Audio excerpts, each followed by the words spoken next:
ನಮಸ್ಕಾರ.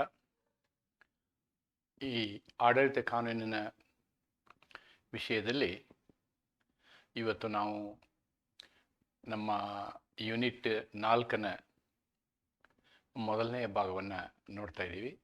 ಆಡಳಿತಾತ್ಮಕ ವಿವೇಚನೆ ಅಂತಕ್ಕಂಥದ್ದು. It is administrative discretion. Today we are starting a new video on Unit 4 and the subject is administrative discretion. ಈ ವಿಷಯದ ಬಗ್ಗೆ ಮಾತನಾಡುವುದಕ್ಕಿಂತ ಮೊದಲು ನಾವು ಒಂದು ಅರ್ಥ ಮಾಡ್ಕೋಬೇಕು. Administrative discretion is different from administrative direction. Administrative direction ಅಂತಂದರೆ ಆಡಳಿತಾತ್ಮಕ ನಿರ್ದೇಶನ. ಆ ನಿರ್ದೇಶನಗಳು ಸಾಮಾನ್ಯವಾಗಿ ಒಂದು ಆಡಳಿತ ಘಟಕದಲ್ಲಿಯ ಆಂತರಿಕ ಪತ್ರ ವ್ಯವಹಾರಗಳು ಅಂತ ಹೇಳ್ಬೋದು, ಅಥವಾ ಆಂತರಿಕ ಮಾತುಕತೆಗಳು ಅಂತ ಹೇಳ್ಬೋದು.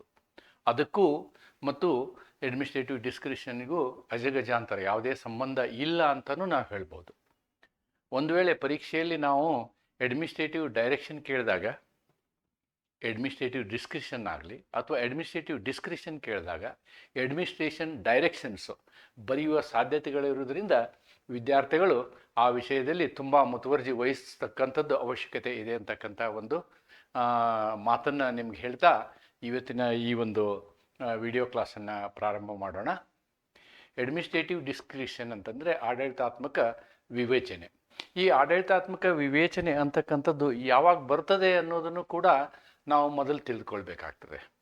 ಯಾವ ಸಂದರ್ಭದಲ್ಲಿ ಆಡಳಿತ ನಡೆಸುವಂತಹ ಆಡಳಿತಾತ್ಮಕ ಘಟಕಗಳು ಕಾನೂನಿನ ಆಧಾರದಲ್ಲಿ ಆಡಳಿತ ನಡೆಸ್ತವೆ. ಆ ಕಾನೂನಿನಲ್ಲಿ ಏನಾಗಿರುತ್ತೆ ಅಂತಂದರೆ, ಕೆಲವೊಂದು ಸಂದರ್ಭದಲ್ಲಿ ಕಾನೂನೇ ಇವರಿಗೆ ವಿವೇಚನೆಯನ್ನು ಕೊಟ್ಟಿರ್ತದೆ. The law itself provides for discretion or the law which ultimately when it comes to executive may enact a delegated legislation. ಅವರು ಪ್ರತ್ಯಾಯೋಜಿತ ಕಾನೂನನ್ನು ಮಾಡ್ಬೋದು. ಅಂದರೆ ನಿಯಮಗಳು, ಅಧಿಸೂಚನೆಗಳು, ಈ ಥರನಾದಂತಹ ಕಾನೂನುಗಳನ್ನ ಅವ್ರು ಮಾಡಿದಾಗ ಅದರಲ್ಲಿಯೂ ಕೂಡ ಏನಾಗುತ್ತೆ ಅಂತಂದರೆ ಈ ವಿವೇಚನೆ ಇರಬಹುದು. ಅಂದರೆ ಮೂಲ ಕಾನೂನಿನಲ್ಲಿ ವಿವೇಚನೆಗೆ ಪ್ರಾವಧಾನ ಇದ್ದರೆ ಅದು ನಾವು ನಿಯಮಗಳಲ್ಲಿಯೂ ಆ ವಿವೇಚನೆಗೆ ಪ್ರಾವಧಾನಗಳನ್ನು ಮಾಡಿಕೊಳ್ಬಹುದು. ಆದರೆ ಇದಷ್ಟೇ ಅಲ್ಲ, ಎಲ್ಲ ವಿಷಯವನ್ನು ನಾವು ಕಾನೂನಾತ್ಮಕವಾಗಿ ಮಾಡಲಿಕ್ಕಾಗೋದಿಲ್ಲ. ಕೆಲವೊಂದು ಸಂದರ್ಭದಲ್ಲಿ ಆ ಸಂದರ್ಭಕ್ಕೆ ತಕ್ಕಂತೆ, ಆಮೇಲೆ ಅದರ ಅವಶ್ಯಕತೆಗೆ ತಕ್ಕಂತೆ ತಕ್ಷಣದ ಸಮಯದಲ್ಲಿ ಕೆಲವೊಂದು ನಿರ್ಧಾರಗಳನ್ನು ತೆಗೆದುಕೊಳ್ಬೇಕಾಗ್ತದೆ. ಅಂತಹ ನಿರ್ಧಾರಗಳು ಕೂಡ ನಾವು ವಿವೇಚನಾತ್ಮಕ ನಿರ್ಧಾರಗಳು ಅಂತೇಳಿ ಹೇಳ್ಬೋದು. ಈ ರೀತಿಯಾದಂತಹ ಆಡಳಿತಾತ್ಮಕ ವಿವೇಚನೆ ಇರ್ತಕ್ಕಂಥ ಅಥವಾ ಆಡಳಿತಾತ್ಮಕ ವಿವೇಚನೆ ಅಂತಕ್ಕಂಥ ವಿಷಯ ಇದೆಯಲ್ಲ, ಇದು ಬಹಳ ಮುಖ್ಯವಾದಂಥ ವಿಷಯ.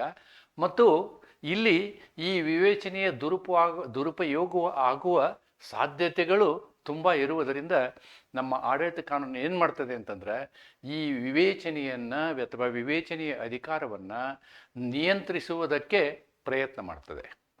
ಒಂದು ತಿಳ್ಕೊಬೋದು ನಾವು, ಯಾವುದೇ ಪ್ರತ್ಯಾಯೋಜಿತ ಯೋಜನೆಯ ನಿಯಂತ್ರಣಗಳನ್ನು ಮಾಡಲಿಕ್ಕೆ ನಮಗೆ ಹಲವಾರು ಸಾಧನಗಳಿದ್ದಾವೆ. ಅಂದರೆ ಅದನ್ನು ನಾವು ಸಂಸತ್ತಿನ ಮೂಲಕ ಮಾಡ್ಬೋದು, ನ್ಯಾಯಾಂಗದ ಮೂಲಕ ಮಾಡ್ಬೋದು, ಅಥವಾ ಬೇರೆ ರೀತಿಯಲ್ಲಿ ಮೀಡಿಯಾ ಮೂಲಕ ಮಾಡ್ಬೋದು. ಈ ರೀತಿಯಾದಂಥ 2-3 ಥರನಾದಂತಹ ನಿರ್ಬಂಧಗಳನ್ನು ಅಲ್ಲಿ ನಾವು ವಿಧಿಸ್ಬೋದು. ಆದರೆ ಆಡಳಿತಾತ್ಮಕ ವಿವೇಚನೆಯಲ್ಲಿ ವಿವೇಚನಾ ಅಧಿಕಾರವನ್ನು ತೆಗೆದುಕೊಂಡು ಆಗಿಬಿಡ್ತದೆ. ಹಾಗಾಗಿ ಅದು ಕೇವಲ ನ್ಯಾಯಾಂಗ ಪರಿಶೀಲನೆಗೆ ಒಳಪಡ್ತದೆ ಹೊರತು ಅಥವಾ ನ್ಯಾಯಾಂಗದ ಮರುಪರಿಶೀಲನೆಗೆ ಅದು ಒಳಪಡ್ತದೆ ಅಂತಕ್ಕಂಥದ್ದನ್ನು ನಾವು ತಿಳಿದುಕೊಂಡಿರಬೇಕು. In case of administrative discretion, the only control that is available for us in the democracy is the judicial control or the judicial review ಅಂತಕ್ಕಂಥದ್ದನ್ನು ಹೇಳ್ಬೋದು. ಮೊದಲು ಅಡ್ಮಿನಿಸ್ಟ್ರೇಟಿವ್ ಡಿಸ್ಕ್ರಿಷನ್ ಅಂದರೆ ಏನು ನೋಡೋಣ, ಆಡಳಿತಾತ್ಮಕ ವಿವೇಚನೆ ಅಂದರೆ ಏನು ಅಂತ ನೋಡೋಣ. ಆಡಳಿತಾತ್ಮಕ ವಿವೇಚನೆ ಅಂದರೆ ಒಬ್ಬ ಸಾರ್ವಜನಿಕ ಅಧಿಕಾರಿ ತನ್ನ ವಿವೇಚನಾಧಿಕಾರವನ್ನು ಯಾವ ರೀತಿ ಉಪಯೋಗಿಸ್ತಾನೆ ಅಂತಕ್ಕಂಥದ್ದು. ಇಲ್ಲಿ ಏನಾಗುತ್ತೆ ಅಂತಂದರೆ, ಒಂದು ವಿಷಯವನ್ನು ನಾವು ನೆನಪಿಟ್ಕೋಬೇಕು. ಏನು ಅಂತಂದರೆ, ಆಡಳಿತಾತ್ಮಕ ವಿವೇಚನೆ ಮತ್ತು ವೈಯಕ್ತಿಕ ವಿವೇಚನೆ. ನಾವು ಆಡಳಿತಾತ್ಮಕ ವಿವೇಚನೆಯನ್ನು ಮತ್ತು ವೈಯಕ್ತಿಕ ವಿವೇಚನೆಯನ್ನು ನಾವು ನೋಡಿದಾಗ ಬಹಳಷ್ಟು ಅಜಗಜಾಂತರ ಇದೆ ಅನ್ನೋದನ್ನು ನಾವು ಮೊದಲು ನೋಡೋಣ. ಇಲ್ಲಿ ಮೊದಲನೆಯ ಒಂದು ಪಾಯಿಂಟನ್ನು ನೀವು ನೋಡಬೇಕು ಇಲ್ಲಿ ಅಂತಂದರೆ, the first point let us C, the administrative discretion is completely different from personal discretion.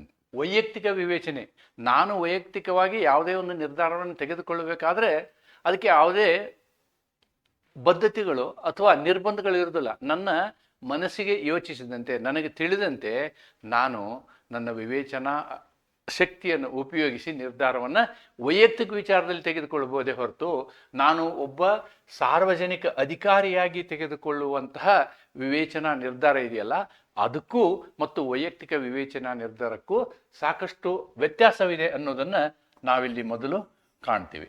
ಎರಡನೇದನ್ನು ನೋಡಬೇಕಾದ್ರೆ, it has to be exercised in the public interest honestly, properly, reasonably ಅಂತ ಹೇಳ್ತಾರೆ.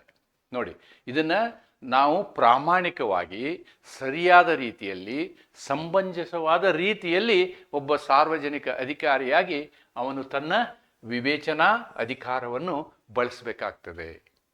Then it has to be exercised in accordance with the rule of reason.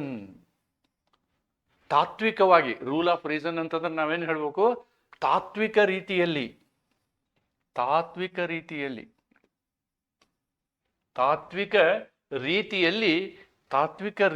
ಇದನ್ನು ಅನುಸರಿಸ್ಬೇಕು. ನಾವು ತಾತ್ವಿಕ ರೀತಿಯಲ್ಲಿ ನಾವು ಈ ಒಂದು ಏನು ವಿವೇಚನಾ ಅಧಿಕಾರವನ್ನು ಅನುಸರಿಸಬೇಕಾಗ್ತದೆ. It should be according to law, ಕಾನೂನಾತ್ಮಕವಾಗಿ, ಆದರೆ ಹಾಸ್ಯಾಸ್ಪದವಾಗಿ ಅಲ್ಲ, ಮನಬಂದಂತೆ ಅಲ್ಲ. ಹಾಸ್ಯಾಸ್ಪದವಾಗಿ ಅಲ್ಲ, ಅಥವಾ ಮನಬಂದಂತೆ ಅಲ್ಲ, ಅಥವಾ ಖಾಸಗಿ ಅಭಿಪ್ರಾಯದಂತಲ್ಲ. ಇದನ್ನು ನಾವು ಕಾನೂನಿನ ಪ್ರಕಾರ, ಕಾನೂನು ಅನ್ನುವಂತಹ ಶಬ್ದವನ್ನು ನಾವಿಲ್ಲಿ ಯೂಸ್ ಮಾಡಿದ್ದೀವಲ್ಲ, it includes principle of natural justice also. It includes principle of natural justice. ಅಂದರೆ ನೈಸರ್ಗಿಕ ನ್ಯಾಯ ತತ್ವ ಕೂಡ ಒಂದು ಕಾನೂನು ಅನ್ನೋ ಅರ್ಥದಲ್ಲಿ ನೀವು ಈ ಕಾನೂನನ್ನು ತಗೋಬೇಕು. Not only statute law. If there is absence of statute law, then the principle of natural justice or the administrative law will apply ಅನ್ನೋದನ್ನು ನಾವಿಲ್ಲಿ ಗಮನಿಸಬೇಕಾಗ್ತದೆ. ಇನ್ನು ನಾಲ್ಕನೇ ಲಕ್ಷಣವನ್ನು ನಾವಿಲ್ಲಿ ನೋಡೋದಾದರೆ, should not be arbitrary, vague and fanciful ಅಂತ ಹೇಳ್ತಾರೆ. ಶುಡ್ ನಾಟ್ ಬಿ ಆರ್ಬಿಟ್ರರಿ, ಇದು ನಿರಂಕುಶವಾಗಿರಬಾರ್ದು, ನಿರಂಕುಶತ್ವ ಇರಬಾರ್ದು ಇದರಲ್ಲಿ. ಅಂದರೆ ಅನಿಯಂತ್ರಿತ ರೀತಿಯಲ್ಲಿ ಇರಬಾರ್ದು, ಮತ್ತು ಯಾವುದೇ ಅಸ್ಪಷ್ಟತೆಯಲ್ಲಿರಬಾರ್ದು. ಅಸ್ಪಷ್ಟತೆಯಲ್ಲಿ ಇರಬಾರ್ದು, ಮತ್ತು ಕಾಲ್ಪನಿಕವಾಗಿರಬಾರ್ದು, ಫ್ಯಾನ್ಸಿಫುಲ್ ಆಗಿರಬಾರ್ದು ಅಂತಕ್ಕಂಥದ್ದು. ಏನು ನಿರ್ಧಾರ ತಗೊಳ್ತೀವಿ ಆ ನಿರ್ಧಾರ ಈ ಮೂರು ಅಂಶಗಳಿಂದ ಹೊರತಾಗಿರಬೇಕು. ಅದು ಏನಾಗಿರಬಾರ್ದು, ಅನಿಯಂತ್ರಿತವಾಗಿರಬಾರ್ದು, ಆಮೇಲೆ ಅಸ್ಪಷ್ಟವಾಗಿರಬಾರ್ದು, ಮತ್ತು ಕಾಲ್ಪನಿಕವಾಗಿರಬಾರ್ದು ಅನ್ನೋದನ್ನು ನಾವಿಲ್ಲಿ ನೋಡ್ತೀವಿ.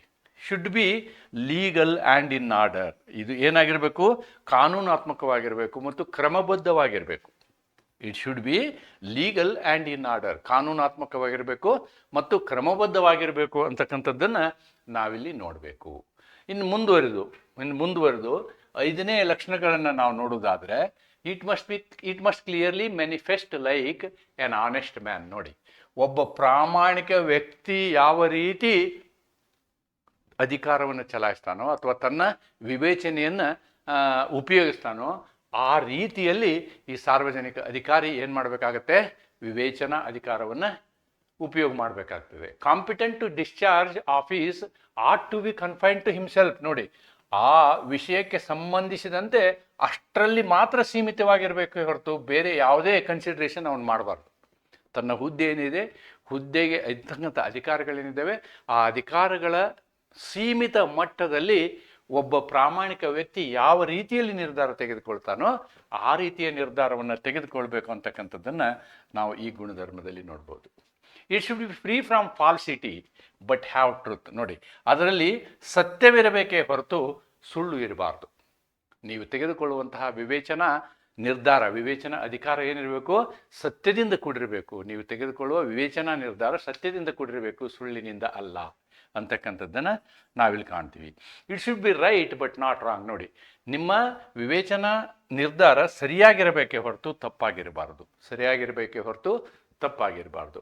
Then it should contain principles of equity. ನೋಡಿ, ಈಕ್ವಾಲಿಟಿ ಮತ್ತು ಇಕ್ವಿಟಿ ಬಗ್ಗೆ ನಾವು ಸಾಕಷ್ಟು ಸಲ ಮಾತಾಡಿದ್ದೀವಿ. ಇಕ್ವಿಟಿ ಏನು ಅಂತಂದ್ರೆ ಸಮನ್ವಯತೆಯನ್ನು ಹೊಂದಿರಬೇಕು. Equality is something different. ಇಕ್ವಿಟಿನಲ್ಲಿ ಏನಾಗುತ್ತೆ ಅಂತಂದರೆ, ಎರಡು ಸಂದರ್ಭಗಳನ್ನ ಅಥವಾ ಎರಡು ವಿಷಯಗಳನ್ನ ಅಥವಾ ಎರಡು ವ್ಯಕ್ತಿಗಳನ್ನು ನಾವು ಈಕ್ವಲ್ ಅಂತ ಟ್ರೀಟ್ ಮಾಡಬೇಕಾದ್ರೆ ಅನ್ಈಕ್ವಲ್ ವ್ಯಕ್ತಿಯನ್ನು ಈಕ್ವಲ್ಗೆ ತರಬೇಕು. ನಾವು ತಂದ ಮೇಲೆ ನಾವು ಅದು ಸರಿ ಅಂದರೆ ಅದಕ್ಕೆ ನಾವೇನಂತೀವಿ ಸಮನ್ವಯತೆಯನ್ನು ಹೊಂದಿರಬೇಕು. ನಮ್ಮ ನಿರ್ಧಾರ ಏನಿರಬೇಕು, ಸಮನ್ವಯತೆಯನ್ನು ಹೊಂದಿರಬೇಕು ಅಂತಂದು. It should not be according to whims and fancy. ಮನಸ್ಸಿಗೆ ಬಂದಂತೆ ಇರಬಾರ್ದು, ಮನಸ್ಸಿಗೆ ಬಂದಂತೆ ಇರಬಾರ್ದು, ಬಂದಂತೆ ಇರಕೂಡದು ಅಂತಕ್ಕಂಥದ್ದನ್ನು ನಾವಿಲ್ಲಿ ನೋಡಬೇಕಾಗ್ತದೆ. ಮನಸ್ಸಿಗೆ ಬಂದಂತೆ ಇರಕೂಡದು. Discretionary decision must be according to policy and expediency ಅಂತ ಹೇಳ್ತಾರೆ. ಒಂದು ಸರ್ಕಾರದ ನೀತಿ ಏನಿರ್ತದೆ, ನೀತಿಗೆ ಅನುಗುಣವಾದಂತಹ ವಿವೇಚನಾ ನಿರ್ಧಾರ ಇರಬೇಕು ಮತ್ತು ಅದು ಅಲ್ಲಿನ ಅವಶ್ಯಕತೆಗೆ ತಕ್ಕಂತೆ ಇರಬೇಕು, ಆ ಪ್ರಸಂಗದ ಅವಶ್ಯಕತೆಗೆ ತಕ್ಕಂತೆ ಇರಬೇಕು ಅಂತಕ್ಕಂಥದ್ದು ಈ ಒಂದು ಏನು ನಾವೇನು ಹೇಳ್ತೀವಿ ವಿವೇಚನಾ ಅಧಿಕಾರದ ಲಕ್ಷಣಗಳಾಗಿವೆ.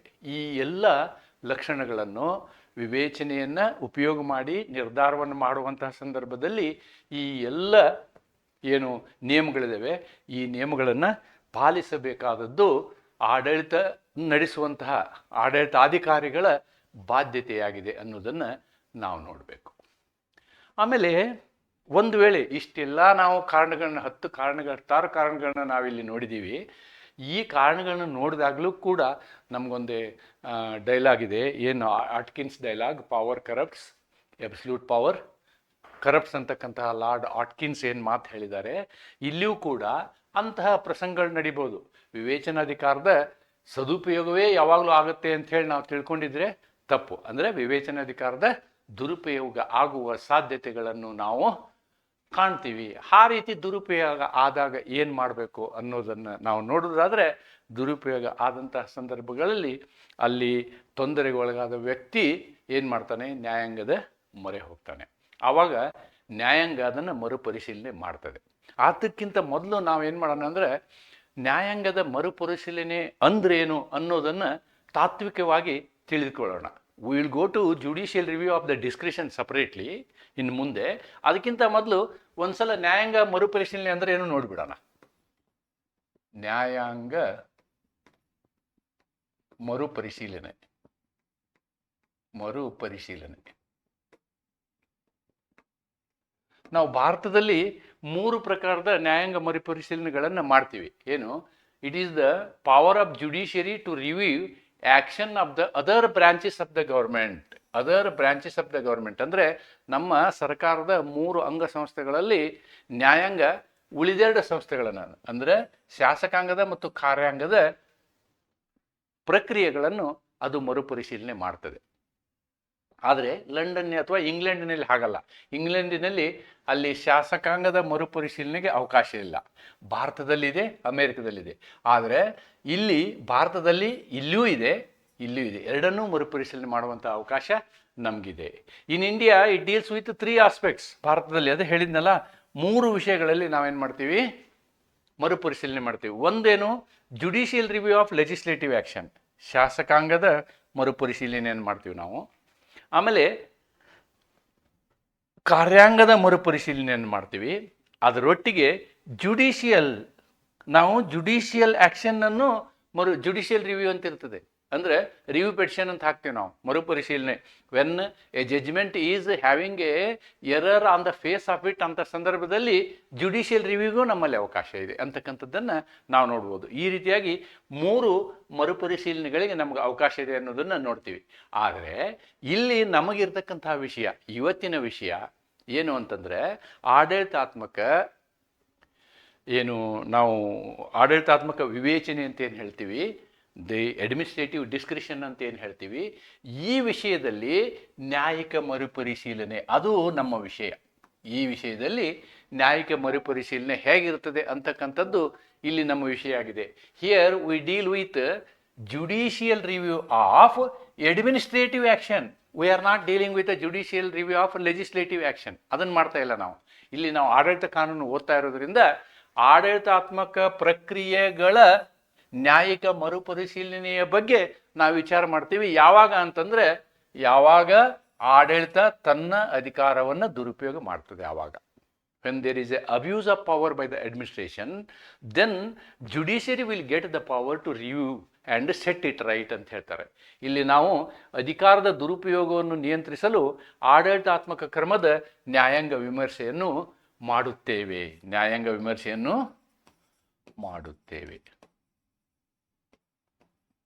ಅನ್ನೋದನ್ನು ನಾವು ನೆನ್ಪಿಟ್ಕೋಬೇಕು. ಇದನ್ನೇ ಈ ಮಿನರ್ವಾ ಮಿಲ್ಸ್ ಪ್ರಕರಣದಲ್ಲಿ ಹೇಳಿದ್ದಾರೆ. ಮಿನರ್ವಾ ಮಿಲ್ಸ್ ಒಂದು ಫೇಮಸ್ ಪ್ರಕರಣ, ನಮಗೆ ಗೊತ್ತಿದೆ. ನಾವು ಮಿನರ್ವಾ ಮಿಲ್ಸಲ್ಲಿ ಸುಮಾರು ಸಲ ಹಿಂದಿನ ನಮ್ಮ ಕಾನ್ಸ್ಟಿಟ್ಯೂಷನ್ ಸಬ್ಜೆಕ್ಟಲ್ಲಿ ಇದು ನೋಡಿದ್ದೀವಿ. ಇದರಲ್ಲಿ ಏನು ಹೇಳ್ತಾರೆ ಅಂತಂದರೆ, ಈ judicial review is also basic structure ಅಂತ ಹೇಳ್ತಾರೆ. ಅಷ್ಟೇ ಅಲ್ಲ, ಜುಡಿಷಿಯಲ್ ರಿವ್ಯೂ ಏನು ಮಾಡುತ್ತೆ ಅನ್ನೋದನ್ನು ಹೇಳ್ತಾರೆ. What the judiciary duty will do, ಅದು ಬ್ಯಾಲೆನ್ಸ್ ಮಾಡುತ್ತೆ, ಅದು ಸಮನ್ವಯತೆಯನ್ನು ತರ್ತದೆ.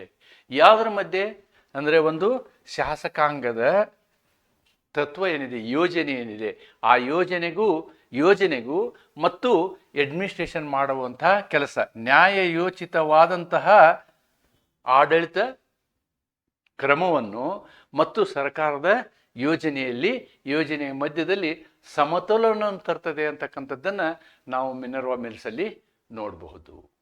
ಈಗ ಈ ನ್ಯಾಯಿಕ ಮರುಪರಿಶೀಲನೆಯ ಲಕ್ಷಣಗಳನ್ನು ನೋಡೋಣ. ಲಕ್ಷಣಗಳು ಮತ್ತು ಅದರ ಮಿತಿಯನ್ನು ನೋಡೋಣ. ಇದರ ಲಕ್ಷಣಗಳು, ಸ್ವರೂಪ ಮತ್ತು ವ್ಯಾಪ್ತಿ, ಎಷ್ಟರ ಮಟ್ಟಿಗೆ ನಾವು ಮುಂದೆ ಹೋಗ್ಬೋದು, ನ್ಯಾಯಾಂಗ ಎಷ್ಟರ ಮಟ್ಟಿಗೆ ಮೂಗು ತೂರಿಸ್ಬೋದು ಅಂತ, ದಿ ಸ್ಕೋಪ್ ಅನ್ನೋದನ್ನು ನಾವಿಲ್ಲಿ ನೋಡೋಣ. ಫಸ್ಟು ನ್ಯಾಯಾಂಗ ನೋಡಿ. ನ್ಯಾಯಾಂಗದ ಮೊದಲನೇ ಕೆಲಸವೇ ಇದು. ಯಾವುದೇ ಒಂದು ಕಾರ್ಯಾಂಗದ ಕೆಲಸವಾಗಲಿ, ಶಾಸಕಾಂಗದ ಕೆಲಸವಾಗಲಿ, ಅದು ನಮ್ಮ ಸಂವಿಧಾನದ ಮೂಲ ಸ್ವರೂಪ ತತ್ವದ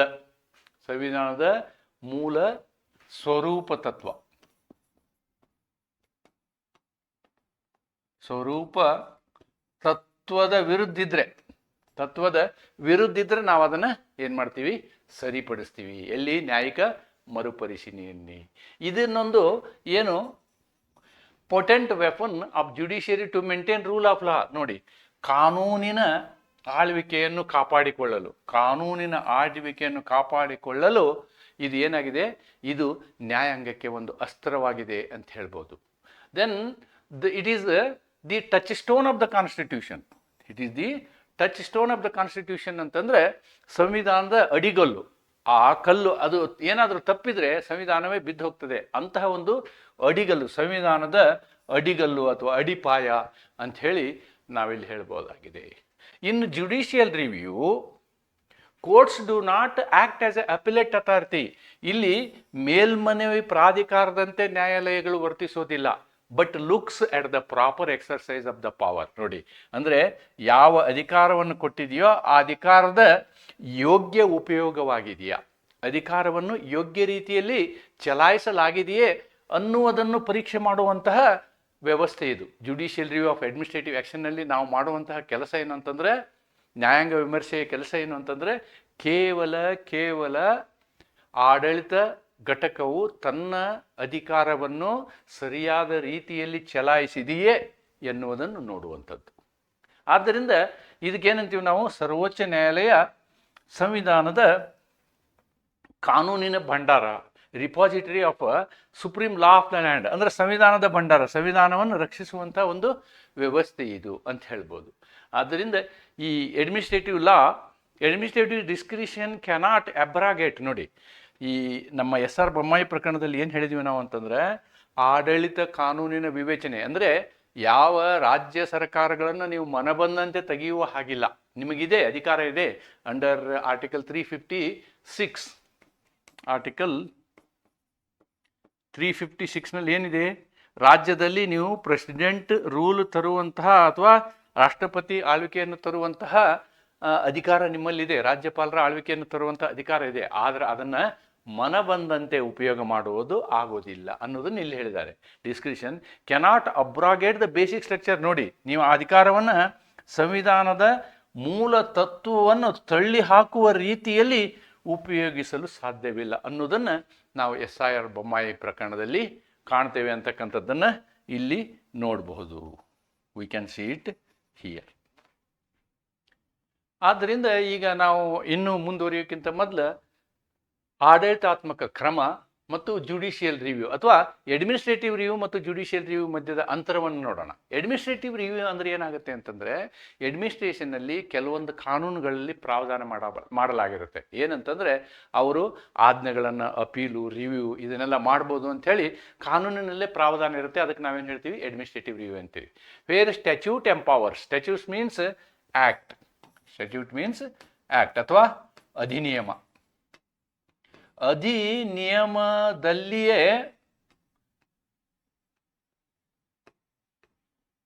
ಇದರಲ್ಲಿಯೇ ಅವಕಾಶ ಇರ್ತದೆ, ಪ್ರಾವಧಾನ ಇರ್ತದೆ, ಸೆಕ್ಷನ್ ಇರ್ತದೆ, ಕಲಮ್ ಇರ್ತದೆ. ಆ ಕಲಮಿನ ಪ್ರಕಾರ ನಿಮ್ಗೆ ಅಧಿಕಾರ ಬಂದಿರ್ತದೆ. ಏನು ಅಧಿಕಾರ? ರಿವಿಷನ್ ಮಾಡುವಂಥ ಅಧಿಕಾರ ಇರ್ತದೆ, ರಿವ್ಯೂ ಮಾಡುವಂಥ ಅಧಿಕಾರ ಇರ್ತದೆ, ಅಥವಾ ಮೇಲ್ಮನೆ ಸಲ್ಲಿಸುವಂಥ ಅಧಿಕಾರ ಇರ್ತದೆ. ಅದಕ್ಕೆ ನಾವು ಅಡ್ಮಿನಿಸ್ಟ್ರೇಟಿವ್ ರಿವ್ಯೂ ಅಂದರೆ ಆಡಳಿತ ಘಟಕವು ತನ್ನ ನಿರ್ಧಾರವನ್ನು ತಾನೇ ಮರುಪರಿಶೀಲಿಸುವ ವ್ಯವಸ್ಥೆಯು ಕಾನೂನಿನಲ್ಲಿ ಅಡಕವಾಗಿರುತ್ತದೆ. ಅದಕ್ಕೆ ನಾವು ಅಡ್ಮಿನಿಸ್ಟ್ರೇಟಿವ್ ರಿವ್ಯೂ ಅಂತೀವಿ. ಉದಾಹರಣೆಗೆ, ಒಬ್ಬ ವ್ಯಕ್ತಿಗೆ ಏನಾದರೂ ಶಿಸ್ತು ಕ್ರಮ ತೆಗೆದುಕೊಂಡು ಅವನಿಗೆ ಒಂದು ಶಿಕ್ಷೆ ಕೊಟ್ಟಾಗ ಅವನು ಮೇಲ್ಮನವಿ ಸಲ್ಲಿಸಿ, ಮೇಲ್ಮನವಿಯಲ್ಲಿ ಏನು ಮಾಡ್ಬೋದು? ಅಪೀಲ್ನಲ್ಲಿ ಅದನ್ನು ಕಡಿಮೆ ಮಾಡ್ಬೋದು, ಹೆಚ್ಚು ಮಾಡ್ಬೋದು. ಅದೇ ತೆರನಾಗಿ ಅವನು ಅದೇ ಅಧಿಕಾರಿಗೆ ಮರುಪರಿಶೀಲನೆಗಾಗೂ ಅರ್ಜಿ ಸಲ್ಲಿಸ್ಬೋದು. ನೀವು ಇಂತಿಂಥ ಪಾಯಿಂಟ್ಗಳನ್ನು ಕನ್ಸಿಡರ್ ಮಾಡಿಲ್ಲ, ಕೇವಲ ಇದನ್ನು ಮಾತ್ರ ಕನ್ಸಿಡರ್ ಮಾಡಿದ್ದೀರಿ, ಆದ್ದರಿಂದ ನೀವು ತಪ್ಪು ನಿರ್ಧಾರಕ್ಕೆ ಬಂದಿದ್ದೀರಿ, ಈ ನಿರ್ಧಾರ ಸರಿ ಮಾಡಿರಿ ಅಂಥೇಳಿ ಅವನು ರಿವ್ಯೂ ಅಪ್ಲಿಕೇಶನ್ನು ಹಾಕ್ಬೋದು. ಆ ರೀತಿಯಾದಂಥ ವ್ಯವಸ್ಥೆ ಡಿಸಿಪ್ಲಿನರಿ ಪ್ರೊಸೀಡಿಂಗ್ಸಲ್ಲಿ ಇರ್ತದೆ ಅಡ್ಮಿನಿಸ್ಟ್ರೇಷನ್ನಲ್ಲಿ. ಆದರೆ ಜುಡಿಷಿಯಲ್ ರಿವ್ಯೂ ಅಂದರೆ ಏನು ನೋಡೋಣ. Judicial review is neither appeal ನಾರ್ ರಿವ್ಯೂ. ನೋಡಿ, ಇಲ್ಲಿ ಈ ಅಡ್ಮಿನಿಸ್ಟ್ರೇಟಿವ್ ಆ್ಯಕ್ಷನ್ನಲ್ಲಿ ನ್ಯಾಯಿಕ ಮರುಪರಿಶೀಲನೆಯಲ್ಲಿ ನಾವು ಅದು ಒಂದು ಮೇಲ್ಮನವಿ ಪ್ರಾಧಿಕಾರದಂತೆಯೂ ವರ್ತಿಸೋದಿಲ್ಲ. ಅಲ್ಲದೆ ಅಡ್ಮಿನಿಸ್ಟ್ರೇಷನ್ ಯಾವ ಆಜ್ಞೆಯನ್ನು ಕೊಟ್ಟಿರ್ತದೋ ಆ ಆಜ್ಞೆಯನ್ನು ಅದು ಬದಲು ಮಾಡೋದಿಲ್ಲ. It will not change. ಆದರೆ ಏನು ಮಾಡ್ತಾರೆ ಅಂದರೆ, the ambit is limited to. ನೋಡಿ, ಅದರ ಉದ್ದೇಶ ಏನಾಗಿದೆ? ಸೀಮಿತವಾಗಿದೆ. ಕೇವಲ ಏನು? Administrative action is exercised judicially on the principles of equity and law of reasons. Law of reasons ಅಂದರೆ ಅದು ಸಮನ್ವತೆಯಿಂದ ಮತ್ತು ಏನು ಏನು ಹೇಳ್ತೀವಿ? ಲಾ ಆಫ್ ರೀಸನ್ಸ್ ಅಂತಂದರೆ ಕಾನೂನಿನ ಪ್ರಕಾರ, ಕಾನೂನಿನ ತಾತ್ವಿಕ ರೀತಿಯಲ್ಲಿ ಅಥವಾ ನೈಸರ್ಗಿಕ ನ್ಯಾಯದ ರೀತಿಯಲ್ಲಿ ನಿರ್ಧಾರವನ್ನು ತೆಗೆದುಕೊಂಡಿದೆಯೋ ಇಲ್ಲವೋ ಅನ್ನೋದನ್ನು ಮಾತ್ರ ನೋಡುತ್ತೆ. ನ್ಯಾಯಾಂಗ ವಿಮರ್ಶೆಯು ಮೇಲ್ಮನವಿಯಲ್ಲ ಅಥವಾ ಪುನರ್ವಿಮರ್ಶೆಯೂ ಅಲ್ಲ. ಇಲ್ಲೇ ಮರುಪರಿಶೀಲನೆ ಅಂತ ಹೇಳ್ಬೋದು ನಾವು. ಇದಕ್ಕೆ ನಾವೇನು ಹೇಳೋಣ ಅಂದರೆ ಮರು ಪರಿಶೀಲನೆ ಅಂತ ಹೇಳ್ಬೋದು. ಮರುಪರಿಶೀಲನೆಯೂ ಅಲ್ಲ. ಇಕ್ವಿಟಿಯ ತತ್ವಗಳು ಮತ್ತು ಕಾನೂನಿನ ಕಾರಣಗಳ ಮೇಲೆ ಆಡಳಿತಾತ್ಮಕ ಕ್ರಮವು ವಿವೇಚನಾಶೀಲವಾಗಿ ಕಾರ್ಯನಿರ್ವಹಿಸುತ್ತಿದೆಯೇ ಎಂಬುದನ್ನು ನೋಡುವುದು. Whether the administration is acting fairly, judiciously, properly ಅನ್ನೋದನ್ನು ನೋಡೋದು. ಮಾಡಿಲ್ಲ ಅಂತಂದರೆ ಅಂತಹ ಆಜ್ಞೆಗಳನ್ನ ಏನು ಮಾಡೋದು ಅಂತಕ್ಕಂಥದ್ದೇ ಇಲ್ಲಿ ಪ್ರಶ್ನೆ ಇರುವಂಥದ್ದು ಅನ್ನೋದನ್ನು ನಾವು ಇಲ್ಲಿ ನೋಡ್ಬೋದು. This is the difference. ಇದನ್ನು ನಾವು ಕೋರ್ಟ್ ಆರ್ಡರ್ಗಳಲ್ಲೂ ನೋಡ್ಬೋದು. ನೋಡಿ, ಇಲ್ಲಿ ಮಾರ್ಷಲ್ ಅವರು ಹೇಳ್ತಾರೆ, actually Justice Marshall has, this is a famous case, Marbury versus Madison. ಇದರದ್ದು ಸ್ವಲ್ಪ ಇತಿಹಾಸವನ್ನು ನಾವು ನೋಡ್ಬೋದು. ನೋಡಿ, ನಮ್ಮ ಸಂವಿಧಾನದಲ್ಲಿ ನಾವು ಜುಡಿಷಿಯಲ್ ರಿವ್ಯೂಗೆ ಅವಕಾಶ ಮಾಡ್ಕೊಂಡಿದ್ದೀವಿ. ಅನುಚ್ಛೇದ 32ರಲ್ಲಿ ನಮಗೆ ಜುಡಿಷಿಯಲ್ ರಿವ್ಯೂಗೆ ಅವಕಾಶ ಇದೆ. Article 32 is expressly provided for judicial review in Indian constitution. ಆದರೆ ಅಮೇರಿಕದಲ್ಲಿ ಈ ಥರ ಪ್ರಾವಧಾನ ಇರಲಿಲ್ಲ. ಅಮೇರಿಕದ ಸಂವಿಧಾನದ ಈ ಥರ ಪ್ರಾವಧಾನ ಇರಲಿಲ್ಲ. ಆದರೂ ಕೂಡ American Supreme Court assumed the power of judicial review. ಅದು 1ನೇ ಕೇಸು. ಆ ಕೇಸ್ನಲ್ಲಿ ಅವ್ರು ಏನು ಹೇಳ್ತಾರೆ? It is the duty of the court to declare what the law is. ನೋಡಿ, ಕಾನೂನನ್ನು ನೀವು ಏನೋ ಇಂಪ್ಲಿಮೆಂಟ್ ಮಾಡ್ತೀರಿ, ಆದರೆ ಏನಿದು ಕಾನೂನಿನ ಅರ್ಥ ಅಂತ ಹೇಳುವಂಥದ್ದು ನಮಗೆ ಅಧಿಕಾರ ಇದೆ. ಯಾರಿಗೆ? ನ್ಯಾಯಾಂಗಕ್ಕೆ ಅಧಿಕಾರ ಇದೆ ಅನ್ನೋದನ್ನು ಈ ಪ್ರಕರಣದಲ್ಲಿ ಹೇಳಲಾಗುತ್ತೆ. ಯಾವುದು? ಮಲ್ಬರಿ ವರ್ಸಸ್ ಮಡಿಸನ್ ಪ್ರಕರಣದಲ್ಲಿ ಈ ಜಸ್ಟಿಸ್ ಮಾರ್ಷಲ್ ಅವರು ಈ ಮಾತನ್ನು ಹೇಳ್ತಾರೆ. ಅಂದರೆ ನೀವು ಕಾನೂನನ್ನು ಇಂಪ್ಲಿಮೆಂಟ್ ಮಾಡಿ, ಆದರೆ ಅದನ್ನು ತಪ್ಪು ರೀತಿಯಲ್ಲಿ ಇಂಪ್ಲಿಮೆಂಟ್ ಮಾಡಿದರೆ, when something is implemented not fairly, not with proper reason, or not according to law, then Supreme Court cannot keep silent ಅನ್ನೋದು ನಾವು ಈ ಪ್ರಕರಣದಲ್ಲಿ ನೋಡಬಹುದಾಗಿದೆ. ಆಮೇಲೆ ಭಾರತದ ಪ್ರಕರಣದಲ್ಲಿ ಏನಾಗುತ್ತೆ ನೋಡೋಣ. Role of courts in India. What we will do, let us see role of courts in India. Right? Role of courts, ನ್ಯಾಯಾಂಗದ ಪಾತ್ರ. Court is confined to look in to. ನೋಡಿ, ನ್ಯಾಯಾಲಯವು ಈ ವಿಷಯಗಳನ್ನು ನೋಡುತ್ತೆ. The court is confined to look in to 1, 2, 3, 4, 5 ಏನು ಅಂತ ನೋಡೋಣ. ಈ ಕಾರಣಗಳನ್ನು ನೋಡುತ್ತೆ. ಯಾವುದು?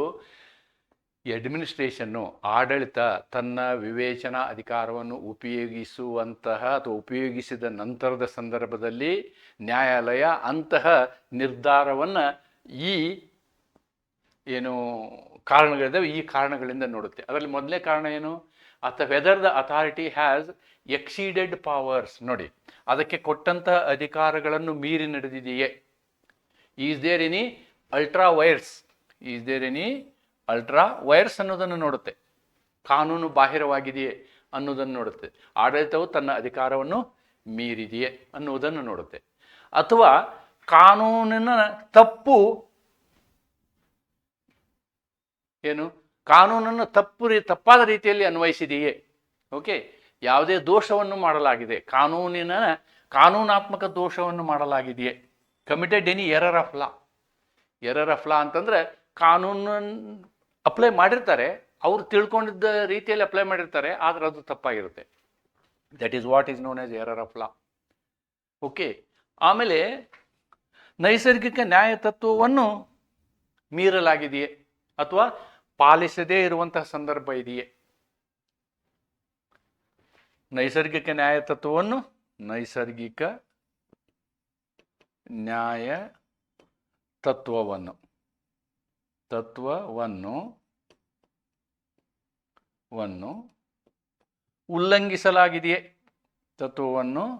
ಉಲ್ಲಂಘಿಸಲಾಗಿದೆಯೇ ಅನ್ನೋದನ್ನು ಇಲ್ಲಿ ನೋಡಲಾಗ್ತದೆ.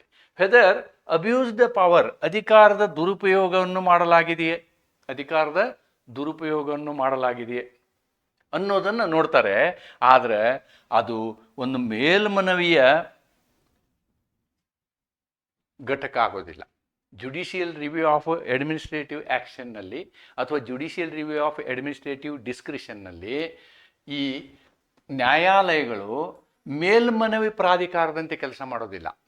They will not work as a appellate court. ಈ ವಿಷಯಗಳನ್ನ ಮಾತ್ರ ನೋಡ್ತವೆ. ಏನು? ಕಾನೂನನ್ನು ಸರಿಯಾದ ರೀತಿಯಲ್ಲಿ ಅದನ್ನು ಜಾರಿ ಮಾಡಲಾಗಿದೆಯೇ ಅಥವಾ ಕಾನೂನಿಗಿಂತ ಮೀರಿದ, ಕಾನೂನಲ್ಲಿ ಕೊಟ್ಟಂತಹ ಅಧಿಕಾರ ಮೀರಿ ಕೆಲಸ ಮಾಡಲಾಗಿದೆಯೇ? ನೈಸರ್ಗಿಕ ನ್ಯಾಯ ತತ್ವದ ಉಲ್ಲಂಘನೆಯಾಗಿದೆಯೇ ಅಥವಾ ಅಧಿಕಾರದ ದುರುಪಯೋಗ ಆಗಿದೆಯೇ ಅಂತಕ್ಕಂಥದ್ದನ್ನು ಮಾತ್ರ ನ್ಯಾಯಾಲಯ ಏನು ಮಾಡ್ತದೆ? ಈ ಅಡ್ಮಿನಿಸ್ಟ್ರೇಟಿವ್ ಡಿಸ್ಕ್ರಿಷನರಿ ಪವರ್ನಲ್ಲಿ ನೋಡ್ತದೆ ಅಂತಕ್ಕಂಥದ್ದನ್ನು ನಾವಿಲ್ಲಿ, ಅಥವಾ ಎಲ್ಲ ಅಡ್ಮಿನಿಸ್ಟ್ರೇಟಿವ್ ಆ್ಯಕ್ಷನ್ನಲ್ಲಿಯೂ ಈ ಪಾಯಿಂಟ್ಗಳನ್ನು ನೋಡುತ್ತೆ. ಬರೀ ಡಿಸ್ಕ್ರಿಷನ್ ಅಷ್ಟೇ ಅಲ್ಲ, ಎಲ್ಲ ಅಡ್ಮಿನಿಸ್ಟ್ರೇಟಿವ್ ಆ್ಯಕ್ಷನ್ನಲ್ಲಿಯೂ all these points are seen by the courts, by the judiciary. The judiciary has to play its role when the administrative action contains. ನೋಡಿ, ಕಾನೂನಾತ್ಮಕ ಅಂದರೆ ಆಡಳಿತಾತ್ಮಕ ಪ್ರಕ್ರಿಯೆಗಳಲ್ಲಿ ಏನು ಇದೆ ಅನ್ನೋದನ್ನು ಏನು ಹುಡುಕುತ್ತೆ? ಕಾನೂನಾತ್ಮಕ ಪ್ರಕ್ರಿಯೆಯಲ್ಲಿ ಈ ನ್ಯಾಯಾಂಗ ಏನು ಹುಡುಕುತ್ತೆ ಅಂತಂದರೆ ಕಾನೂನು ಬಾಹಿರೀತಿಯನ್ನು ಹುಡುಕುತ್ತೆ, ಇಲ್ಲಿಗಾಲಿಟಿಯನ್ನು ಹುಡುಕುತ್ತೆ, ಅಲ್ಟ್ರಾ ವೈರ್ಸನ್ನು ಹುಡುಕುತ್ತೆ. ಆಮೇಲೆ ತರ್ಕಬದ್ಧವಲ್ಲದ ತೀರ್ಮಾನವನ್ನು ಹುಡುಕುತ್ತೆ. ತರ್ಕಬದ್ಧವಲ್ಲದ ಇರ್ಯಾಷನಾಲಿಟಿ ಇದೆಯಾ ಅನ್ನೋದನ್ನು ನೋಡುತ್ತೆ. ಪ್ರೊಸೀಜರಲ್ ಇಂಪ್ರಾಪರಿಟಿ, ಕಾರ್ಯಗಳನ್ನು ಅಂದರೆ ಪ್ರಕ್ರಿಯೆಗಳನ್ನು ಸರಿಯಾದ ರೀತಿಯಲ್ಲಿ ಮಾಡಿದಾರೋ ಇಲ್ವೋ, ಕಾರ್ಯವಿಧಾನದ ಅನುಚಿತಗಳು, ಇಂಪ್ರಾಪರಿಟಿ, ಕಾರ್ಯವಿಧಾನದ ಅನುಚಿತಗಳನ್ನು ಹುಡುಕುತ್ತೆ ಅನ್ನೋದನ್ನು ನಾವಿಲ್ಲಿ ನೋಡ್ಬೋದು. ಈ 3 ಪಾಯಿಂಟ್ಗಳನ್ನು ಅದು ಹುಡುಕುತ್ತೆ, ನ್ಯಾಯಾಂಗ ಹುಡುಕುತ್ತೆ. ಅದಕ್ಕೆ ನಾವೇನು ಹೇಳ್ತೀವಿ, judicial review is not connected with the decision. ನೀವು ಯಾವ ನಿರ್ಧಾರವನ್ನು ತೆಗೆದುಕೊಂಡಿದ್ದೀರಿ ಅನ್ನೋದನ್ನು ನೋಡೋದಿಲ್ಲ, ನೀವು ತೆಗೆದುಕೊಂಡಂತಹ ನಿರ್ಧಾರದಲ್ಲಿ ಏನು ನೀವು ಪದ್ಧತಿಗಳನ್ನು ಅನುಸರಿಸಿದಿರಲ್ಲ ಅದು ಸರಿ ಇದೆಯೋ ಇಲ್ಲ ಅನ್ನೋದನ್ನು ನೋಡುತ್ತೆ. ಅದು ಸರಿ ಇದೆಯೋ ಇಲ್ಲ ಅನ್ನೋದನ್ನು ನೋಡುತ್ತೆ.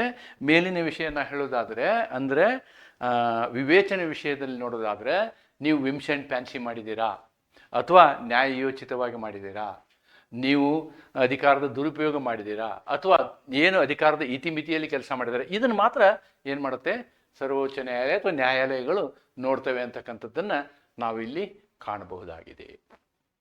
The role of the courts in judicial review regarding discretion. ನೋಡಿ, ಈಗ ವಿವೇಚನೆ ವಿಷಯ ಬಂದಾಗ, ವಿವೇಚನೆ ವಿಷಯ ಬಂದಾಗ 2 ರೀತಿಯಾದಂತಹ ನಿರ್ಧಾರಗಳನ್ನು ಅಥವಾ ಏನು ಜುಡಿಷಿಯಲ್ ರಿವ್ಯೂವನ್ನು ನಮ್ಮ ನ್ಯಾಯಾಂಗ ಮಾಡ್ತದೆ. 2 ರೀತಿಯ ರಿವ್ಯೂಗಳನ್ನು. ಒಂದು, ನೀವು ವಿವೇಚನೆಯನ್ನು ಉಪಯೋಗಿಸಿದಾರಾ ಅನ್ನೋದು ಒಂದು. ಇನ್ನೊಂದು, ವಿವೇಚನೆಯ ದುರುಪಯೋಗ ಮಾಡಿದ್ದೀರಾ ಅಂತಕ್ಕಂಥದ್ದೊಂದು. ನೋಡಿ, ವಿವೇಚನೆಯ ವಿಷಯದ ಬಂದಾಗ ನಾನು ಇಲ್ಲಿವರೆಗೆ ಮಾತಾಡಿದ್ದು ಆ್ಯಸ್ ಎ ಹೋಲ್ ಆಡಳಿತಾತ್ಮಕ ಕ್ರಮಗಳ ಬಗ್ಗೆ. ಇಲ್ಲಿ ಆಡಳಿತಾತ್ಮಕ ವಿವೇಚನಾ ಅಧಿಕಾರದ ಉಪಯೋಗದ ಬಗ್ಗೆ. ಇಲ್ಲಿ ನಾನೇನು ಮಾತಾಡ್ತಾ ಇದ್ದೇನೆ ಅಂದರೆ, ಆಡಳಿತಾತ್ಮಕ ವಿವೇಚನಾ ಅಧಿಕಾರದ ವಿಷಯದಲ್ಲಿ ಆಡಳಿತಾಧಿಕಾರಿ 2 ಕೆಲಸ ಮಾಡ್ಬೋದು, 3 ಕೆಲಸ ಮಾಡ್ಬೋದು. ಒಂದು, ವಿವೇಚನಾಧಿಕಾರವನ್ನು ಒಳ್ಳೆಯ ರೀತಿಯಲ್ಲಿ ಉಪಯೋಗಿಸುವಂಥದ್ದು. ಹಾಗಿದ್ರೆ ಜುಡಿಷಿಯರಿಯ ಪ್ರಶ್ನೆ ಇಲ್ಲ, ನ್ಯಾಯಾಂಗದ ಪ್ರಶ್ನೆ ಇಲ್ಲ. ನ್ಯಾಯಾಂಗಕ್ಕೆ ಹೋದಾಗಲೂ ನ್ಯಾಯಾಂಗ ಹೇಳುತ್ತೆ, ಇಲ್ಲ ಅವರು ನ್ಯಾಯಯುತವಾಗಿಯೇ ಮಾಡಿದ್ದಾರೆ, ನ್ಯಾಯಯೋಚಿತವಾಗಿಯೇ ಮಾಡಿದ್ದಾರೆ ಅಂಥೇಳಿ ನ್ಯಾಯಾಂಗ ನಿರ್ಣಯ ಕೊಡುತ್ತೆ. ಇದು ಒಂದು ಪಾಸಿಬಿಲಿಟಿ. ಇದು ಆ್ಯಕ್ಚುಲಿ ಆಡಳಿತಾಧಿಕಾರಿಗಳು ಮಾಡಬೇಕಾದಂತಹ ನಿಜವಾದ ಕ್ರಮ. ಆದರೆ ಏನಾಗುತ್ತೆ ಅಂತಂದರೆ, ಆಡಳಿತಾಧಿಕಾರಿಗೆ ನೀವು ವಿವೇಚನಾ ಅಧಿಕಾರವನ್ನು ಕೊಟ್ಟರೆ ಕೆಲವೊಂದು ಅಧಿಕಾರಿಗಳು ಹೆಂಗಿರ್ತಾರೆ ಅಂದರೆ, ಅವರು ಆ ಅಧಿಕಾರವನ್ನು ಉಪಯೋಗಿಸೋದೇ ಇಲ್ಲ. ಲೇಜಿ ಫೆಲೋಸ್ ಆ ಅಧಿಕಾರಗಳನ್ನು ಉಪಯೋಗಿಸೋದೇ ಇಲ್ಲ. ಅಂಥ ಸಂದರ್ಭದಲ್ಲಿ ಅದು ಒಂದು ಸಂದರ್ಭ. ಫೇಲ್ಯೂರ್ ಟು ಎಕ್ಸರ್ಸೈಸ್ ಡಿಸ್ಕ್ರಿಷನ್, ವಿವೇಚನಾ ಅಧಿಕಾರವನ್ನು ಚಲಾಯಿಸುವುದೇ ಇಲ್ಲ, ಚಲಾಯಿಸಲು ವಿಫಲತೆ, ಇದು ಒಂದು ಪ್ರಸಂಗ. ಆವಾಗ ಸುಪ್ರೀಂ ಕೋರ್ಟ್ ಹೇಳುತ್ತೆ, ಚಲಾಯಿಸಪ್ಪ ಅಧಿಕಾರ ಅನ್ನತ್ತೆ. ನಿನಗೆ ಕೊಟ್ಟಿದ್ದಾರೆ ಅಧಿಕಾರ, ನೀನು ಇರೋದು ಅದಕ್ಕೆ, ನೀನು ಸಂಬಳ ಕೊಡೋದು ಅದಕ್ಕೆ, you have to exercise your power ಅಂತ ಹೇಳುತ್ತೆ ಸುಪ್ರೀಂ ಕೋರ್ಟ್. ಇನ್ನೊಂದು, excess or abuse of discretion. ನೋಡಿ, ನಿಮಗೆ ಅಧಿಕಾರ ಕೊಟ್ಟಿದ್ದಾರೆ, ನಿಮ್ಮ ಅಧಿಕಾರ ಇಷ್ಟಿದೆ, ಇಷ್ಟು ಅಧಿಕಾರ ಇದೆ ನಿಮಗೆ. ಆದರೆ ಅವ್ರು ಏನು ಮಾಡ್ತಾರೆ, ಇಷ್ಟೇ ಅಧಿಕಾರ ಉಪಯೋಗ ಮಾಡಲ್ಲ.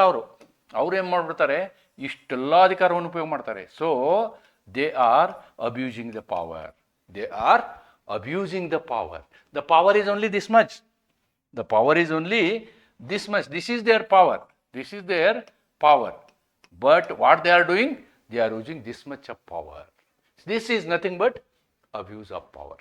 ಅವರಿಗೆ ಕೊಟ್ಟಂಥ ಅಧಿಕಾರದ ದುರುಪಯೋಗವನ್ನು ಮಾಡುವಂತಹ ಪ್ರಸಂಗ. ಈ 2 ಪ್ರಸಂಗಗಳಲ್ಲಿಯೂ ಏನಾಗುತ್ತೆ, ಪ್ರಕ್ರಿಯೆಗಳು ನಡೀತವೆ.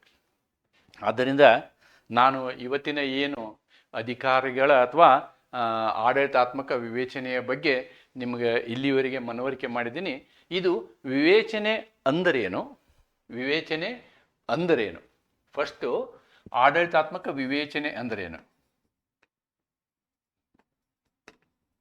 ವಿವೇಚನೆಯ ಅಂಶಗಳನ್ನು ಹೇಳಿದ್ದೀನಿ ನಾನು, ಆಮೇಲೆ ವಿವೇಚನೆಯ ವ್ಯಾಪ್ತಿಗಳನ್ನು ಹೇಳಿದ್ದೀನಿ, ಆಮೇಲೆ judicial review as a general on administrative action ಬಗ್ಗೆ ಹೇಳಿದ್ದೀನಿ, ಯಾವ ಥರ ಇರ್ತದೆ ಅಂತ ಹೇಳಿ. ಇದು ಯಾವುದೇ ಅಡ್ಮಿನಿಸ್ಟ್ರೇಟಿವ್ ಆ್ಯಕ್ಷನಲ್ಲಿ ಜುಡಿಷಿಯಲ್ ರಿವ್ಯೂ ಅಪೀಲೇಟ್ ಅಥಾರಿಟಿ ಆಗೋದಿಲ್ಲ ಅನ್ನೋದನ್ನು ನಾನು ನಿಮಗೆ ಹೇಳಿದ್ದೀನಿ. ಅಲ್ಲಿ ಏನು ಅಡ್ಮಿನಿಸ್ಟ್ರೇಟಿವ್ ಆ್ಯಕ್ಷನ್ನು whether it is correctly done or it is not done ಅನ್ನೋದನ್ನು ನೋಡುತ್ತೆ. ಕರೆಕ್ಟ್ಲಿ ಡನ್ ಅಂದರೆ ಓಕೆ, ನಾಟ್ ಡನ್ ಅಂದರೆ ಕರೆಕ್ಟ್ ಮಾಡಿ ಅಂತ ಹೇಳುತ್ತೆ. ಇದನ್ನು ನಾವು ನೆನ್ಪಿಟ್ಕೋಬೇಕು. ಆಮೇಲೆ ಇದು ಈ ಅಡ್ಮಿನಿಸ್ಟ್ರೇಟಿವ್ ಆ್ಯಕ್ಷನ್ನಲ್ಲಿ ಒಂದು ಭಾಗ ಅಡ್ಮಿನಿಸ್ಟ್ರೇಟಿವ್ ಡಿಸ್ಕ್ರಿಷನ್. ಈ ಅಡ್ಮಿನಿಸ್ಟ್ರೇಟಿವ್ ಡಿಸ್ಕ್ರಿಷನ್ ಬಂದಂತಹ ಪ್ರಸಂಗದಲ್ಲಿ ಎರಡು ಪಾಸಿಬಿಲಿಟಿ ಇದ್ದಾವೆ.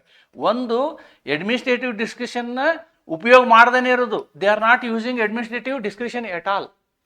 ಇನ್ನೊಂದು, ಅದನ್ನು ಅಬ್ಯೂಸ್ ಮಾಡೋದು, ಕೊಟ್ಟಂತಹ ವಿವೇಚನಾ ಅಧಿಕಾರದ ದುರುಪಯೋಗವನ್ನು ಮಾಡೋದು. ಈ ಎರಡು ಸಂದರ್ಭಗಳಿಗೆ ಬಂದು ನಿಂತಿದ್ದೀವಿ. ಈ ಮುಂದಿನ ಇನ್ನು ಎರಡನೆಯ ವಿಡಿಯೋದಲ್ಲಿ ನಾವೇನು ಡಿಸ್ಕಸ್ ಮಾಡ್ತೀವಿ ಅಂತಂದರೆ, ಈ ವಿವೇಚನಾ ಅಧಿಕಾರವನ್ನು ಉಪಯೋಗಿಸಿದಾಗ ಏನೇನು ಸಾಧ್ಯತೆಗಳಿದೆ, ಅಥವಾ ಅದರ ದುರುಪಯೋಗ ಮಾಡಿದಾಗ ಕೋರ್ಟ್ಗಳು ಏನೇನು ಮಾಡ್ತದೆ ಅಂತಕ್ಕಂಥದ್ದನ್ನು ಮುಂದಿನ ವಿಡಿಯೋದಲ್ಲಿ ನಾವು ನೋಡೋಣ ಅಂತ ಹೇಳ್ತಾ, ಇವತ್ತು ನಾವು ಯೂನಿಟ್ 4ನ ಈ ಮೊದಲನೇ ಒಂದು ವಿಡಿಯೋನ ನಾನು ನಿಮ್ಮ ಮುಂದೆ ತಂದಿದ್ದೀನಿ. ವಿವರವಾಗಿ ನಿಮಗೆ ವಿವೇಚನೆ ಅಂದರೆ ಏನು ಅಂತ ಹೇಳಿದ್ದೀನಿ. ಮತ್ತೊಂದು ಸಲ ನಾನು ನಿಮ್ಗೆ ಹೇಳ್ತೀನಿ, administrative discretion is different from administrative direction. Administrative direction is based on the plenary administrative power that is available in article 72 and 153 ಅಂತ ಅಂದ್ಕೊಳ್ತೀನಿ ನಾನು. ಅಲ್ಲಿ ಇರ್ತಕ್ಕಂಥ ಅಧಿಕಾರವನ್ನು ಅಥವಾ ಅವರ ಆಂತರಿಕ ವ್ಯವಹಾರಗಳನ್ನು, ಕರೆಸ್ಪಾಂಡೆನ್ಸ್ಗಳನ್ನು ನಾವು ಏನು ಅಡ್ಮಿನಿಸ್ಟ್ರೇಟಿವ್ ಡೈರೆಕ್ಷನ್ ಅಂತೀವಿ, ಅಂದರೆ ಆಡಳಿತಾತ್ಮಕ ನಿರ್ದೇಶನಗಳಂತೀವಿ. ಕನ್ನಡದಲ್ಲಿ ಬರೆಯುವಾಗ ನಿರ್ದೇಶನ ಅಂತಕ್ಕಂಥ ಶಬ್ದ ಇರೋದ್ರಿಂದ ಕನ್ಫ್ಯೂಷನ್ ಇಲ್ಲ. When the student is attempting in English, there are two things: administrative directions. ಇದನ್ನು ಒಂದು ವಿಡಿಯೋ ಮಾಡಿದ್ದೀನಿ ನಾನು ಸಪರೇಟ್, ಆ ವಿಡಿಯೋನ ದಯವಿಟ್ಟು ತಾವು ನೋಡಬೇಕು. ಅಡ್ಮಿನಿಸ್ಟ್ರೇಟಿವ್ ಡೈರೆಕ್ಷನ್ಸ್, ಅಡ್ಮಿನಿಸ್ಟ್ರೇಟಿವ್ ಡಿಸ್ಕ್ರಿಷನ್ ನೋಡೋದಕ್ಕಿಂತ ಮೊದಲು ಡೈರೆಕ್ಷನ್ ನೋಡೋದು ಒಳ್ಳೆಯದು ಅಂತ ನಾನು ಹೇಳ್ತೀನಿ. ಇನ್ನೊಂದು ಅಡ್ಮಿನಿಸ್ಟ್ರೇಟಿವ್ ಡಿಸ್ಕ್ರಿಷನ್, ಯಾವುದನ್ನು ನಾವು ಇವಾಗ ಚರ್ಚೆ ಮಾಡಿದೀವೋ ಅದು ಅಡ್ಮಿನಿಸ್ಟ್ರೇಟಿವ್ ಡಿಸ್ಕ್ರಿಷನ್ ಅಂತಕ್ಕಂಥದ್ದನ್ನು ಇಲ್ಲಿ ನಿಮ್ಮ ಗಮನಕ್ಕೆ ತರುತ್ತಾ ಇವತ್ತಿನ ಈ ವಿಡಿಯೋ ಏನಿದೆ ಇಲ್ಲಿಗೆ ಮುಗಿಸ್ತೇನೆ. ಮತ್ತು ನಿಮಗೆ ಮತ್ತೊಂದು ಸಲ ನಾನು ಹೇಳ್ತೀನಿ, ಈ ಒಂದು ನಾವು ಕ್ಲಾಸ್ಗಳನ್ನು ಏನು ಮಾಡ್ತಾಯಿದ್ದೀನಿ ಅಥವಾ ಮಾಡ್ತಾಯಿದ್ದೀವಿ, ಇದು ಕನ್ನಡ ಮಾಧ್ಯಮದ ವಿದ್ಯಾರ್ಥಿಗಳ ಅನುಕೂಲಕ್ಕಾಗಿ ನಾನು ಈ ಏನು ರೈಟಪ್ಗಳನ್ನ ಇಂಗ್ಲೀಷಲ್ಲಿ ಮಾಡಿ ಅವುಗಳನ್ನ ಕನ್ನಡದಲ್ಲಿ ಅನಲೈಸ್ ಮಾಡ್ತಾಯಿದ್ದೀನಿ. ಅದು ನಿಮ್ಮ ಅನುಕೂಲಕ್ಕೆ ಆಗಲಿ. ಇಂಗ್ಲೀಷು ಮತ್ತು ಕನ್ನಡದ ತರ್ಜುಮೆ ಕೂಡ ನಾವು ಮಾಡಬೇಕಾಗತ್ತೆ. ಒಮ್ಮೆ ನಾವು ಪ್ರೊಫೆಷ್ನಲ್ ಲಾಯರ್ ಆದಮೇಲೆ ನೀವು ಕನ್ನಡ ಮೀಡಿಯಮಲ್ಲಿ ಓದುವಂತಹ ವಿದ್ಯಾರ್ಥಿಗಳು ನಿಮ್ಮ ವಿರುದ್ಧ ಇರ್ತಕ್ಕಂಥ ವಕೀಲರು ಇಂಗ್ಲೀಷಿನಲ್ಲಿ ಆರ್ಗ್ಯುಮೆಂಟ್ ಮಾಡಿದಾಗ ನಿಮಗೆ ಸಮಸ್ಯೆ ಆಗಬಾರ್ದು. ಆದ್ದರಿಂದ ನನ್ನ ಇನ್ನೊಂದು ಏನು ಹೇಳ್ತೀವಿ ಅದಕ್ಕೆ ಉದ್ದೇಶ ಅಂತಂದರೆ, ಹಿಡನ್ ಅಜೆಂಡಾ ಅಂತಂದರೆ, ಈ ಇಂಟರ್ಪ್ರಿಟೇಷನ್ ಮಾಡುವಾಗ ಇಂಗ್ಲೀಷು ಮತ್ತು ಕನ್ನಡದ ಶಬ್ದಗಳನ್ನು ನಾವು ಒಂದೇ ಕಡೆ ಹೇಳಿರೋದ್ರಿಂದ ನಾನು ಸಮಕಾಲೀನವಾಗಿ ಇಂಗ್ಲೀಷಿನ ಅರ್ಥಗಳನ್ನು ಕನ್ನಡದಲ್ಲಿ ಶಬ್ದಗಳನ್ನು ಹೇಳ್ತಾ ಹೋಗ್ತಾ ಇರೋದ್ರಿಂದ ನೀವು ಅದನ್ನು ಗ್ರಾಸ್ ಮಾಡಬೇಕು. ಆ ಶಬ್ದಗಳನ್ನ, ಇಂಗ್ಲೀಷ್ ಶಬ್ದಗಳನ್ನ ಗ್ರಾಸ್ ಮಾಡಬೇಕು. ಅಂದರೆ ನಿಮ್ಮ ಮೊದಲನೇ ಹಂತ ಏನಾಗಿರಬೇಕು, ಇಂಗ್ಲೀಷನ್ನು ಅರ್ಥ ಮಾಡಿಕೊಳ್ಳೋದಾಗಿರಬೇಕು. ನಂತರದಲ್ಲಿ ಇಂಗ್ಲೀಷನ್ನು ಮಾತನಾಡುವುದನ್ನು ಕೂಡ ನಾವು ಕಲಿಬೇಕು ಅಂತಕ್ಕಂಥ ಒಂದು ಆಶಯವನ್ನು ನಾನು ಹೊಂದಿದ್ದೀನಿ. ಈ ನಿಟ್ಟಿನಲ್ಲಿ ನೀವೆಲ್ಲ ಪ್ರಯತ್ನ ಮಾಡ್ತೀರಿ ಅಂತ ಹೇಳ್ತಾ ಇವತ್ತಿನ ಈ ವಿಡಿಯೋ ಕ್ಲಾಸನ್ನು ಇಲ್ಲಿಗೆ ಮುಗಿಸ್ತೀನಿ.